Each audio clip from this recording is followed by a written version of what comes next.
The underestimated species.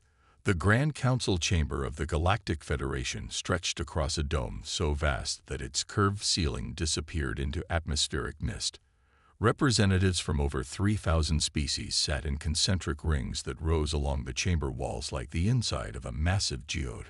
Holographic displays flickered throughout the air, translating the cacophony of alien languages into comprehensible speech for all attendees.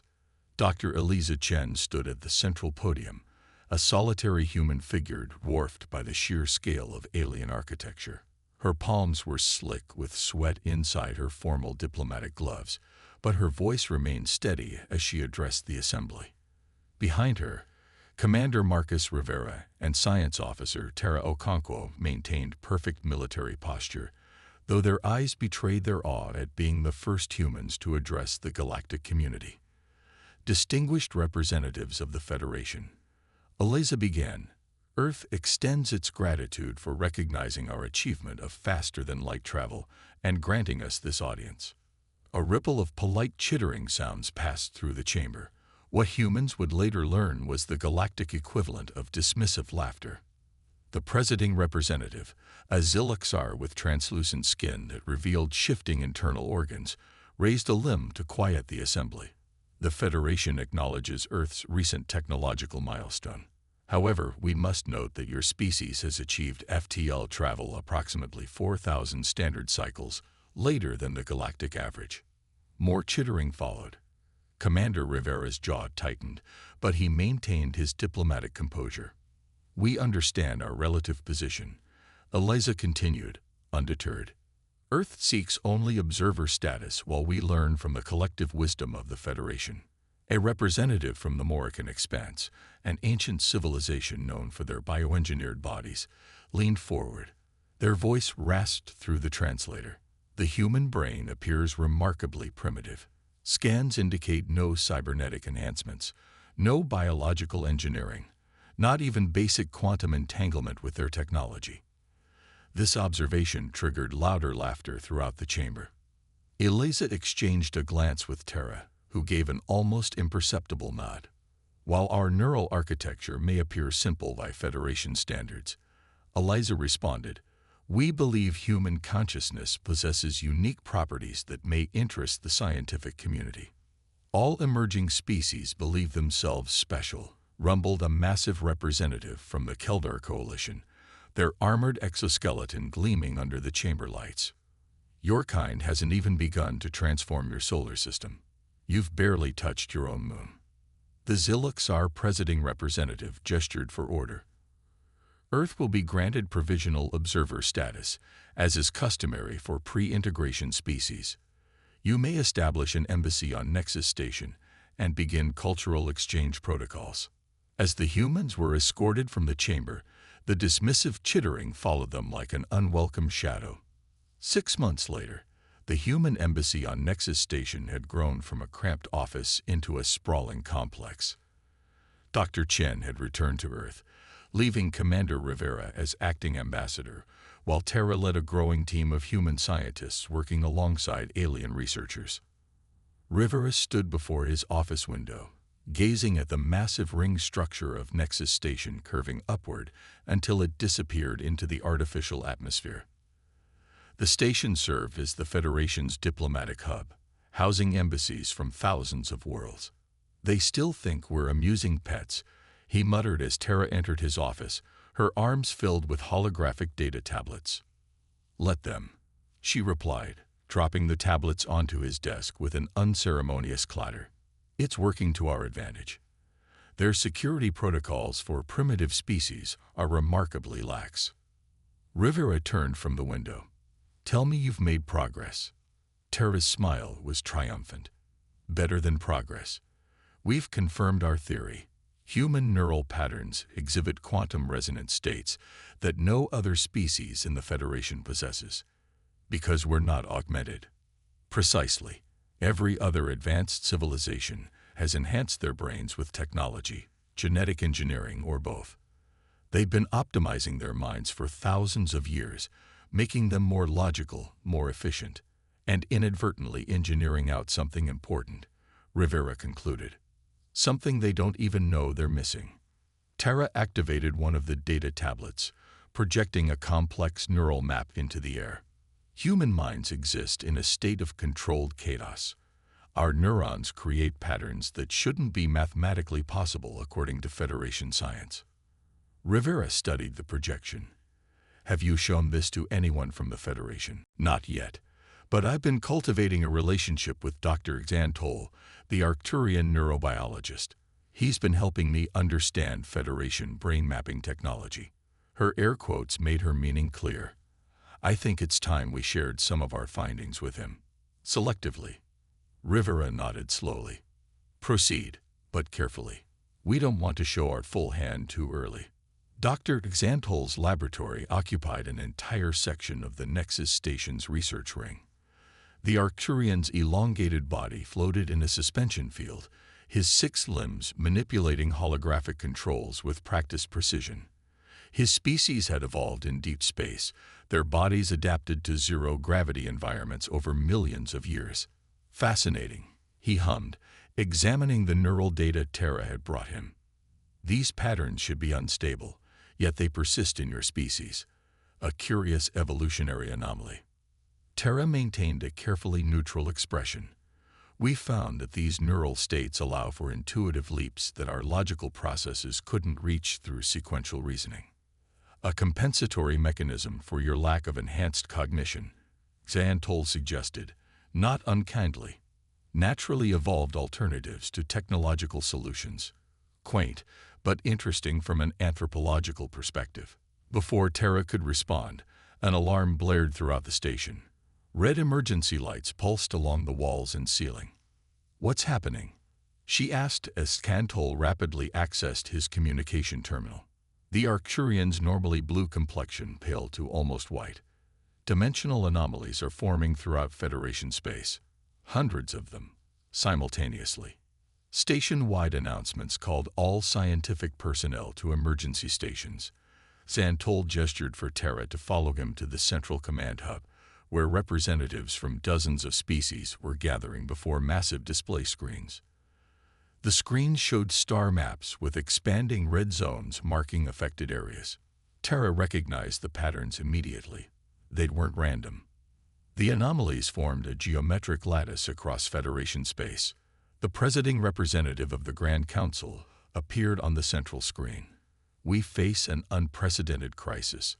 These anomalies are disrupting space-time at a quantum level. Multiple worlds report technological failures as the dimensional breaches affect quantum communications networks.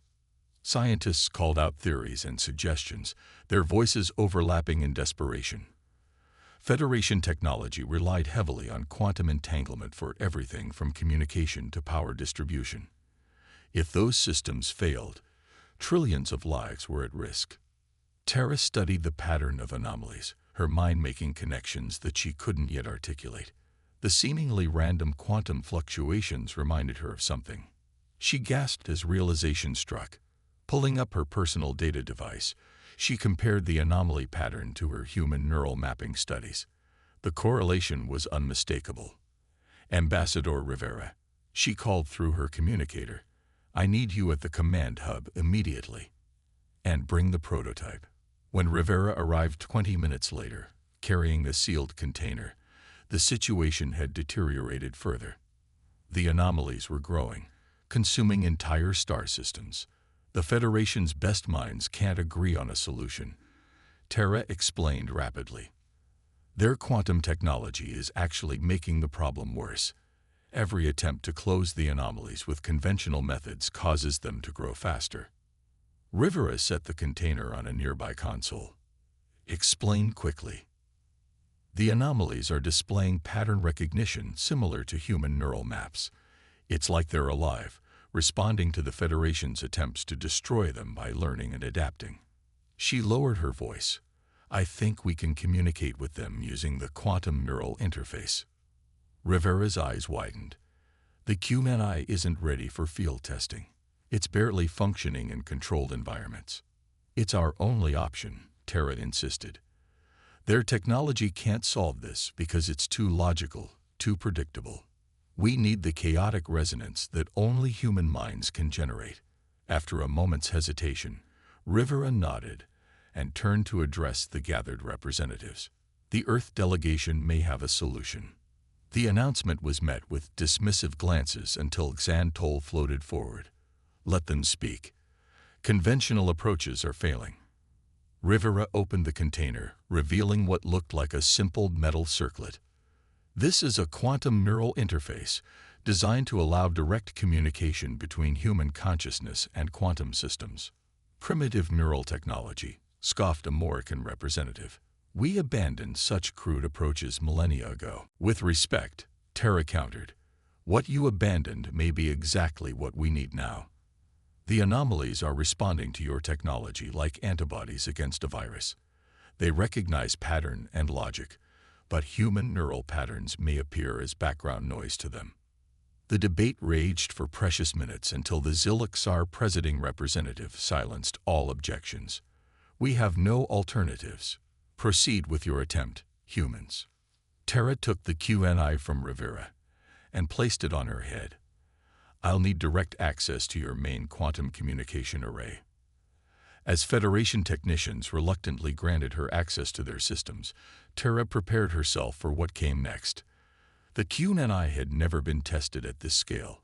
It could burn out her mind or worse. But if her theory was correct, the chaotic quantum states of her human consciousness might be able to establish communication with whatever intelligence lay behind the anomalies. She activated the device, and the world dissolved into patterns of light and mathematical impossibilities.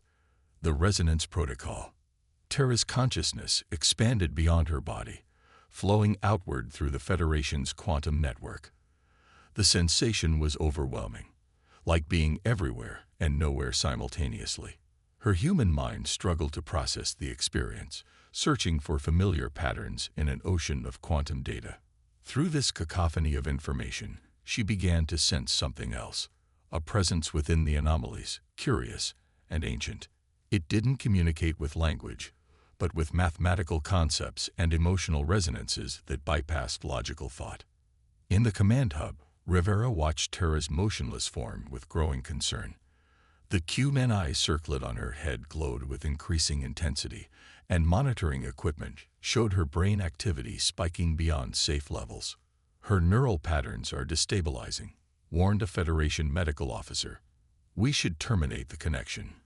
Give her more time, Rivera insisted, though doubt gnawed at him. Had he just authorized a suicide mission? Xantol floated closer, his sensors analyzing the QI. Remarkable.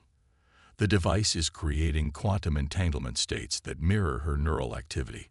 She's not just communicating through the network, she's becoming part of it. Throughout Federation space, the anomalies began changing. Their chaotic expansion slowed, then stabilized. On monitoring screens, the red danger zones stopped growing. Inside the quantum network, Terra had established contact. The entity, for she now understood it was a form of consciousness, existed in dimensions beyond conventional space-time. The Federation's expanding use of quantum technology had inadvertently disrupted its domain, triggering a defensive response. Terra couldn't explain this in words. Instead, she sent emotional impressions. Peace, harmony, coexistence. She showed the entity that the Federation wasn't attacking deliberately, but stumbling blindly into dimensional spaces they didn't understand. The entity responded with curiosity. It had never encountered minds like hers, organic yet capable of quantum interaction without technological mediation. Human consciousness existed partially in the same dimensional space as the entity, creating a natural bridge that the technologically enhanced minds of the Federation species couldn't achieve. In the command hub, the monitoring screens suddenly changed. The anomalies were receding, collapsing back into pinpoints before disappearing entirely. It's working, breathed Rivera, relief flooding through him. Then alarms blared as Terra's vital signs plummeted. The QNI was drawing too much energy, threatening to burn out her brain. Disconnect her now, ordered the Zilixar presiding representative. Rivera moved to comply, But Xantol blocked his path. Wait, look at the pattern. She's not being damaged. She's evolving. On the neural monitors, Terra's brain activity had reorganized into something new, neither human nor machine, but a hybrid state that maintained the chaotic creativity of human thought while expanding into quantum dimensions. Minutes later, Terra gasped and opened her eyes. The QNI circlet powered down as she slowly removed it from her head. "Are you all right?" Rivera asked, helping her to her feet. She nodded, though her eyes held a distant look. "They're gone now. The entity understood once we could properly communicate." "What entity?" demanded the presiding representative. "What did you do?" "We've been expanding into another civilization's home," Terra explained, her voice steady despite her exhaustion. "They exist in quantum dimensions adjacent to our reality. Our technology was causing their equivalent of earthquakes and radiation poisoning." "Impossible," the Morrican representative scoffed. "No sentient life can exist in pure quantum states." "Yet it does." Xantol intervened, his sensors still analyzing data from the incident. "And somehow, the human mind was able to establish communication where our advanced systems could not." The command hub fell silent as the implications sank in. The Federation's greatest crisis had been averted not by their advanced technology, but by the supposedly primitive neural architecture of humanity. 1 month later, Earth's status within the Galactic Federation had changed dramatically. The provisional embassy had been upgraded to a full diplomatic mission, and human scientists were now in high demand throughout Federation research institutions. Ambassador Rivera stood at the central podium of the Grand Council chamber, addressing the same representatives who had dismissed humanity 6 months earlier. "The Quantum Neural Interface Program will be expanded under Joint Human Federation oversight," he announced. "Our scientists have already begun training representatives from 12 species in the techniques required to maintain stable resonance with quantum dimensions." The chittering sounds that filled the chamber now carried notes of respect rather than dismissal. Additionally, Rivera continued, "Earth formally requests the establishment of the Dimensional Communication Protocol as a standard Federation practice. Any species expanding their quantum technology must first ensure they are not disrupting dimensional spaces occupied by other sentient civilizations." The proposal passed with overwhelming support, marking the first time in Federation history that a protocol suggested by a new member species had been adopted so quickly. As the session concluded, the Zilaxar presiding representative approached Rivera privately. "Your species has surprised us," they admitted. "We believe technological advancement followed a linear path, with biological evolution giving way to synthetic enhancement. The fact that your unmodified neural structures possess capabilities our enhanced minds have lost. It challenges our most fundamental assumptions." Rivera nodded diplomatically. "Different paths often lead to the same destination. Humanity is honored to contribute our unique perspective to the Federation's collective wisdom." Back on Nexus Station, Terra supervised the training of the first non-human QNI operators. The experience had changed her, not just mentally, but physically. Her neural pathways had been permanently altered by the quantum contact, giving her perceptions that extended beyond conventional reality. "The interface is stabilizing," reported her Arcturian student, now wearing a modified QNI circlet adapted to their physiology. "Good," Terra replied. "Remember to embrace the contradictions. Don't try to resolve quantum paradoxes. Experience them as simultaneous truths." Dr. Xantol entered the laboratory, reviewing data on a holographic display. "The Federation Science Council has approved your resonance protocol for implementation across all major systems," he informed her. "And the Historical Commission has officially designated the anomaly crisis as the first dimensional contact event." Terra smiled. "Has anyone told them there's likely to be a second?" Xantol's expression shifted to what Terra had learned was Arcturian curiosity. "You've had another contact." "Not yet," she said, looking out at the stars visible through the laboratory viewport. "But they're curious about us now. about minds that can bridge dimensions without technological assistance.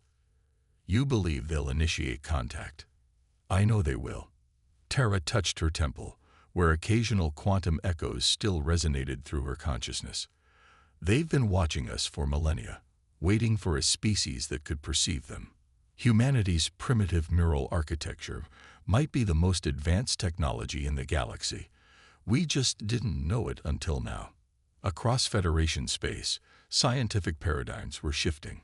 Species that had spent thousands of years enhancing their logical capabilities now studied the chaotic patterns of natural human thought. Some had already begun experimental programs to reintroduce neural diversity into their populations. Earth had arrived on the galactic stage as an underestimated latecomer, only to become the unexpected pioneer of an entirely new field of science. The galaxy had laughed at humanity's apparent primitiveness, until Earth's quantum neural interface had saved them all. And somewhere in the quantum dimensions beyond conventional space, ancient entities watched with growing interest as humans taught the Federation to perceive realities they had never imagined existed.